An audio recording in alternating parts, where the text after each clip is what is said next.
Hallelujah, प्रभु की स्तुति हो। आज के दिन मैं आपको प्रभु के वचन से उत्साहित करना चाहता हूँ और प्रभु के वचन से हम देखेंगे इफिसियों की पत्री उसका 3 अध्याय और उसका 20 पद। इफिसियों की पत्री उसका 3 अध्याय और उसका 20 पद, जहाँ लिखा हुआ है, अब जो ऐसा सामर्थी है कि हमारी विनती और समझ से कहीं अधिक काम कर सकता है, उस सामर्थ के अनुसार जो हम में कार्य करता है। इंग्लिश बाइबल NKJV वर्जन में लिखा हुआ है, now to him who is able to do exceedingly abundantly above all that we ask or think, according to the power that works in us। परमेश्वर ऐसा सामर्थी है कि वो हमारी विनती और समझ से कहीं अधिक बढ़कर काम कर सकता है।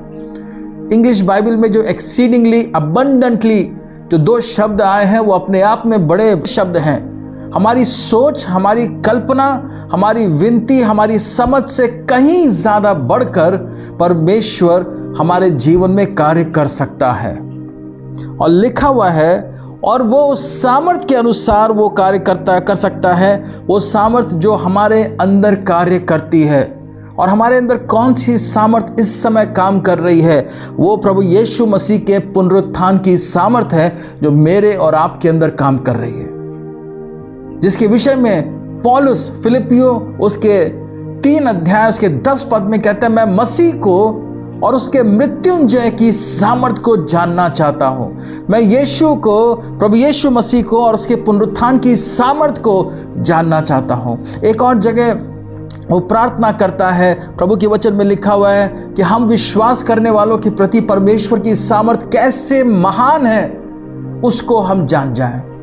कितनी बड़ी है, कितनी महान सामर्थ है, उसे हम जान जाएं। हम परमेश्वर को जब जानने लगते हैं, परमेश्वर के सामर्थ को भी जानने लगते हैं। और प्रभु का वचन यहाँ पे कह रहा है इफिसियों 3:20 में, अब जो ऐसा सामर्थी है कि हमारी विनती और समझ से कहीं अधिक बढ़कर काम कर सकता है, उस सामर्थ के अनुसार जो हम में कार्य करता है। प्रभु का धन्यवाद हो प्रभु के इस वचन के लिए।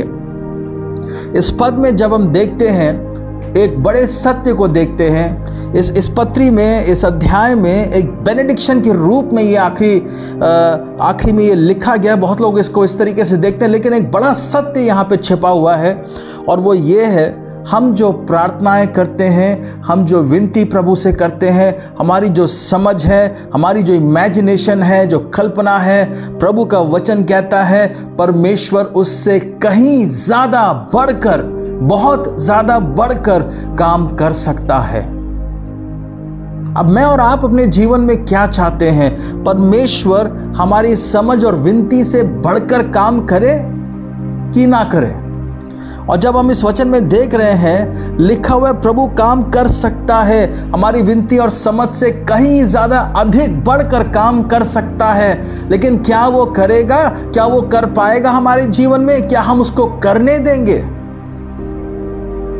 कई सारे सवाल आते हैं, लेकिन इसका एक अच्छा उदाहरण हम देखते हैं बाइबल में। परमेश्वर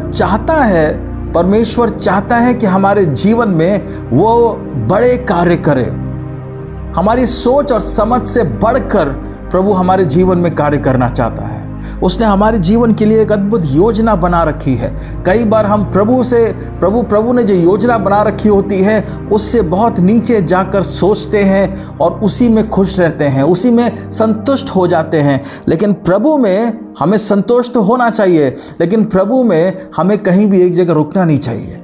हमारा परमेश्वर बढ़ोतरी का परमेश्वर है। वो हमेशा आगे की ओर ले जाता है। वो कलीसिया को भी आगे की ओर ले जा रहा है, वो आपको भी आगे की ओर ले जा रहा है। वो उन्नति का परमेश्वर है। आपके हर एक क्षेत्र में, जैसे प्रभु का वचन कहता है, जैसे तुम आत्मिक उन्नति करते हो वैसे ही सब बातों में उन्नति करते जाओ। और मैं आज आपको प्रभु के वचन से ये बताना चाहता हूँ, परमेश्वर तैयार है कि वो आपकी सोच, आपकी विनती, आपकी समझ से, आपकी कल्पना से कहीं ज़्यादा बढ़कर काम करे। आमेन, प्रेज द लॉर्ड। बाइबल में एक घटना हम देखते हैं और दूसरा राजा उसके 4 अध्याय 1 से 7 पद को आप अगर पढ़ेंगे, वहां पे आप देखते हैं कि एक विधवा स्त्री होती है और भविष्यवक्ताओं में से एक की पत्नी होती है, उसके 2 बेटे होते हैं और वो कर्जे में डूबी होती है।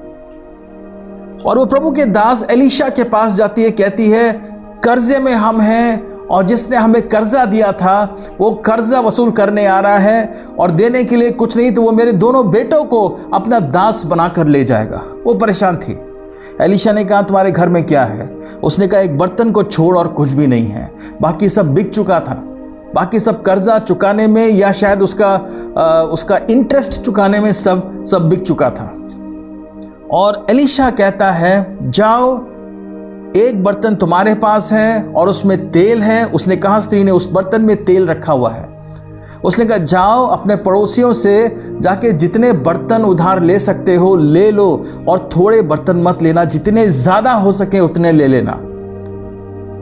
और वो जाती है स्त्री, जैसे एलीशा ने बताया था, वो जाती है आसपास से, वो और उसके बच्चे स्त्री वो जो हैं वो जाकर बर्तन मांग लाते हैं। बर्तन जब मांग लाते हैं फिर घर के अंदर जाते हैं, दरवाज़ा बंद कर लेते हैं और बंद कमरे में वो जो एक बर्तन उनका अपना था जिसमें तेल था, उसमें से खाली बर्तनों में तेल डालना शुरू करते हैं। 1 बर्तन भर जाता है, 2 बर्तन भर जाते हैं, 3 बर्तन भर जाते हैं, बर्तन भरते ही जाते हैं, लेकिन जो तेल है वो खत्म नहीं होता है।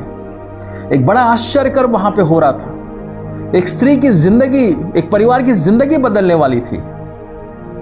और आखिरी में सारे बर्तन जब भर जाते हैं, स्त्री अपने बेटे से कहती है एक और बर्तन लाओ, और बेटा कहता है सारे बर्तन खत्म हो चुके हैं, सभी बर्तनों में तो आपने तेल भर दिया, अब कोई बर्तन नहीं है। और तब प्रभु का वचन वहां कहता है, जब बर्तन खत्म हो गए, लड़के ने बोल दिया, उसने अपने मुंह से बोला हाँ बर्तन खत्म, कोई बर्तन नहीं बचा, तब प्रभु का वचन कहता है तेल बहना रुक गया।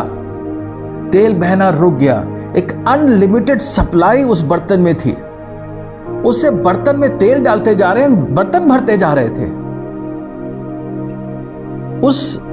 उन बर्तनों में जो तेल जमा हो गया, उस स्त्री ने जाके एलीशा को बताया कि ऐसे से हुआ है।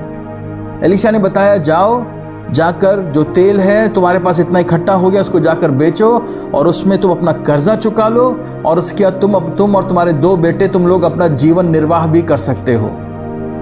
मतलब उसके जीवन का सेटलमेंट एक तरीके से हो गया था। कर्जा चला गया, कर्जा मिट गया, कर्जा चुका दिया, और फिर इन लोगों की जो जीविका का भी प्रबंध हो गया। लेकिन मैं सोचता हूं और मैं कल्पना करता हूं, क्या होता यदि वो स्त्री थोड़ा सा और सोच पाती? क्या होता अगर वो इस पद को पढ़ पाती? हालांकि उस समय ये पद नहीं था, लेकिन क्या होता यदि वो इस परमेश्वर को जान पाती, वो परमेश्वर जो हमारी विनती और समझ से कहीं अधिक बढ़कर कर सकता है। तेल बहना तब तक नहीं रुका जब तक बर्तन खत्म नहीं हो गए। क्या होता यदि थोड़े और बर्तन होते तो वो भी भर जाते हैं। जब तक बर्तन खत्म नहीं होते तब तक तेल बहना रुकता नहीं। दूसरे शब्दों में सुनिए, परमेश्वर के पास कोई कमी नहीं है। परमेश्वर जब प्रावधान कर रहा है उसमें कोई कमी नहीं थी।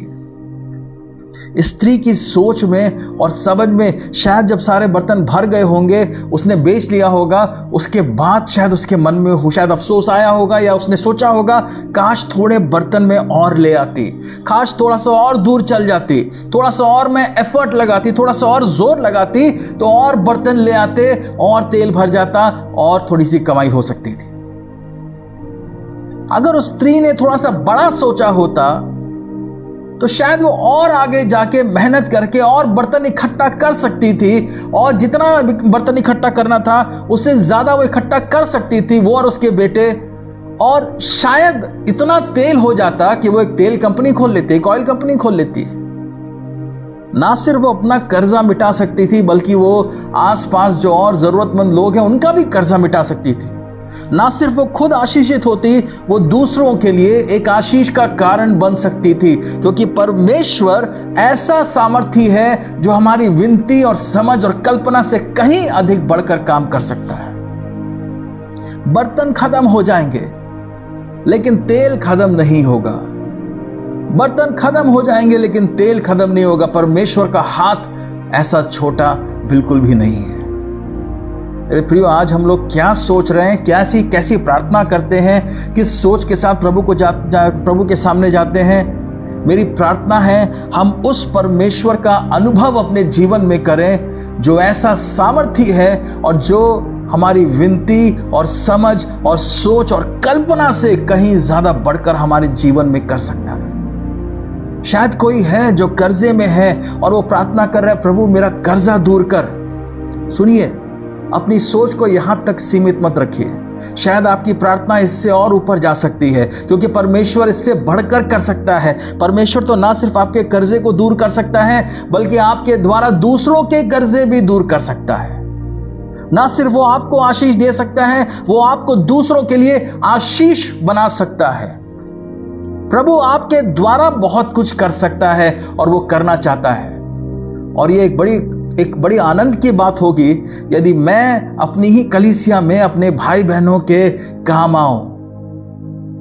परमेश्वर मुझे आशीषित कर, लेकिन प्रभु इतना नहीं कि बस मेरे लिए पर्याप्त हो। प्रभु मैं स्वार्थी नहीं होना चाहता। प्रभु मैं जानता हूं आप इससे कहीं बढ़कर कर सकते हैं। प्रभु मुझे इतना दे कि ना सिर्फ मेरी जरूरतें पूरी हो, बल्कि मैं आपके राज्य के लिए उपयोगी साबित होने पाऊं, मैं आपकी कलीसिया के लिए उपयोगी साबित होने पाऊं। प्रभु मैं आपके वचन के प्रचार और प्रसार में प्रभु उपयोगी साबित होने पाऊं, मैं प्रभु आपके राज्य में बोने पाऊं। परमेश्वर हमारी विनती और समझ से कहीं ज्यादा बढ़कर काम कर सकता है। मुझे नहीं मालूम आज आप क्या प्रार्थना कर रहे हैं, लेकिन परमेश्वर जानता है। लेकिन रुकिए, इस बात को पहले समझिए, आप जो भी प्रार्थना कर रहे हैं, आप जो भी प्रभु से मांग रहे हैं, आपकी जो भी समझ है, आप सबसे पहले प्रभु से कहिए, प्रभु हम जानते हैं आपके विचार मेरे विचार नहीं है, और प्रभु मैं अपने विचारों से प्रार्थना कर रहा हूं, अपनी सोच और समझ के अनुसार प्रार्थना कर रहा हूं। प्रभु मुझे इससे दूर कर। प्रभु मैं आपके विचारों को जानना चाहता हूं, मैं आपको जानना चाहता हूं, मैं आपके पुनरुत्थान के सामर्थ को जानना चाहता हूं। और प्रभु परमेश्वर मैं आपके इच्छा के अनुसार कुछ मांगना चाहता हूं। प्रभु से मांगिए, प्रभु से पूछिए, प्रभु मैं क्या मांगू आपसे प्रभु, क्योंकि परमेश्वर की इच्छा को जानकर वापस जब हम उसके पास उसको प्रार्थना में ले जाते हैं, वही वास्तविक प्रार्थना होती है। और सुनिए, परमेश्वर बहुत कुछ करना चाहता है। आप शायद आपकी जो प्रार्थनाएं हैं वो शायद सीमित हैं, हमारी जो सोच है शायद वो सीमित है, शायद हमारे और हमारे परिवारों तक सीमित है ना, हमारी जो समझ है वो भी सीमित रहती है। लेकिन ये समय है, परमेश्वर चाहता है हमारी सोच, हमारी समझ बढ़ने पाए, हमारा जो दायरा है वो बड़ा होने पाए, हम प्रभु से बड़ी चीजों को मांगने पाए। विश्वास कीजिए, क्योंकि प्रभु का वचन कहता है कि वो हमारी विनती और समझ से कहीं ज्यादा अधिक काम कर सकता है, उस सामर्थ्य के अनुसार, उस पुनरुत्थान के सामर्थ्य के अनुसार जो हमारे जीवन में पहले से काम कर रही है। किसी बात की कमी प्रभु ने नहीं रखी है। प्रभु जबरदस्त कार्य हमारे जीवन में करना चाहता है, और हम प्रभु की ओर देखें, बड़ी बातों के लिए विश्वास करें, हम प्रभु से बड़ी चीजों को मांगने पाए। आज के इस मुश्किल समय में जब चारों तरफ से हमारे विरोध में चीज़ें होती हैं, हम और ज़्यादा प्रभु के सामने जाने पाएँ और इस बात की घोषणा करने पाएँ, विश्वास करने पाएँ, प्रभु से कहने पाएँ, प्रभु मैं जानता हूँ आप ऐसे सामर्थी हैं और आप हमारी विनती और समझ से कहीं अधिक बढ़कर काम कर सकते हैं। मेरे मसीह भाइयों और बहनों, ये समय बढ़ने का है, ये समय बढ़ने का है, और हर कोई देखने पाए कि कैसे मसीह लोगों का परमेश्वर कितना ज्यादा उनके लिए काम करता है, वो उनके जीवन में किस प्रकार से कार्य करता है। हमारी सोच और समझ से कहीं अधिक परमेश्वर का कार्य हमारे जीवन में होने पाए और लोग देखने पाए और हमारे परमेश्वर की महिमा करने पाए। मैं चाहता हूं कि हम प्रभु के इस वचन के अनुसार प्रार्थना करना शुरू करें। प्रभु से कहें, प्रभु मेरी सोच को बड़ा कर, मेरी समझ को बड़ा कर। प्रभु परमेश्वर, मैं सिर्फ अपने लिए ना जीने पाऊं, मैं दूसरों के लिए जीने पाऊं। प्रभु मैं सिर्फ अपने लिए ना मांगने पाऊं, मैं दूसरों के लिए भी मांगने पाऊं। प्रभु मैं सिर्फ स्वयं आशीषित ना होने पाऊं, मैं दूसरों के लिए आशीष का कारण होने पाऊं। मेरी जरूरतें सिर्फ पूरी ना होने पाए, मैं दूसरों की भी जरूरतें पूरी करने वाला बनने पाऊं। प्रभु जी, प्रभु मेरी सोच, मेरी समझ, मेरी विनती से कहीं ज़्यादा बढ़कर प्रभु आप काम कर सकते हैं। मेरी सोच को बढ़ा, मेरी समझ को बढ़ा, मेरी विनतियों को बदल प्रभु परमेश्वर, क्योंकि मैं प्रभु उस सामर्थ के अनुसार आपके कार्यों को अपने जीवन में देखना चाहता हूँ। वो सामर्थ जो पुनरुत्थान की सामर्थ है, जो मेरे जीवन में काम कर रही है। हालेलुया। वही पुनरुत्थान की सामर्थ जिसके द्वारा यीशु मसीह को पवित्र आत्मा प्रभु ने मुर्दों में से जिलाया, मृत्यु पर विजय पाई, पाप पर विजय पाई, शैतान और उसके दूतों का खुल्लम खुल्ला तमाशा प्रभु ने बना दिया और वो विजयी होकर जी उठा। वही पुनरुत्थान की सामर्थ आज मेरे और आपके जीवन में काम कर रही है। हमें दब के नहीं जीना है, हमें थोड़े में नहीं जीना। हमारा परमेश्वर भरपूरी का परमेश्वर है, वो बड़े कार्य करने वाला परमेश्वर है। हमारी सोच और समझ से कहीं ज्यादा बढ़कर कार्य करने वाला परमेश्वर है। और मेरी प्रार्थना है आपके जीवन में हम परमेश्वर के यही कार्य देखने पाए, यही कार्य हम देखने पाए, वो कार्य जो हम में से किसी की भी सोच और समझ और विनती और कल्पना से बढ़कर हैं। और जब हम ऐसे कार्यों को प्रभु के देखेंगे, हम प्रभु को महिमा देंगे, हम प्रभु को महिमा देंगे। प्रभु सचमुच आप सामर्थी हैं। हालेलुया। हम प्रभु को धन्यवाद देंगे, प्रार्थना करेंगे। प्रभु परमेश्वर, धन्यवाद करते हैं कि आप सर्व सामर्थी परमेश्वर हैं। प्रभु हम आपको और आपके उस मृत्युंजय की सामर्थ को प्रभु जानने पाए। प्रभु हमारी सोच बदल, हमारी समझ को बदल, हमारी विनतियों को बदल दे प्रभु परमेश्वर। प्रभु कई बार हम सिमट कर रह जाते हैं, लेकिन प्रभु आप हमें बढ़ाना चाहते हैं। प्रभु आप उन्नति देना चाहते हैं। प्रभु ना सिर्फ आप हमें आशीषित करना चाहते हैं, आप हमें दूसरों के लिए आशीष का कारण बनाना चाहते हैं। प्रभु ना सिर्फ आप चाहते हैं कि हम छुटकारा पाएं, बल्कि प्रभु आप चाहते हैं कि हम दूसरों के लिए छुटकारे का कारण बन जाएं। प्रभु हम धन्यवाद देते हैं, हम धन्यवाद देते हैं प्रभु परमेश्वर। हम आपको प्रभु परमेश्वर अपने जीवन में इस रूप में जानने पाए, हम उस परमेश्वर का अनुभव अपने जीवन में करने पाए जो हमारी सोच, विनती और समझ से कहीं ज़्यादा बढ़कर कार्य करता है, और एक बड़ी गवाही प्रभु परमेश्वर होने पाए। प्रभु आपको बहुत महिमा मिलने पाए प्रभु परमेश्वर, और सचमुच हमारे द्वारा प्रभु परमेश्वर दूसरे लोग भी उन्नति पाएँ और आपको जानने पाएँ। प्रभु हम धन्यवाद देते हैं। प्रभु धन्यवाद। पवित्र आत्मा हर एक सुनने वाले को आपके हाथों में सौंपते हैं प्रभु यीशु मसीह के नाम में, आमीन।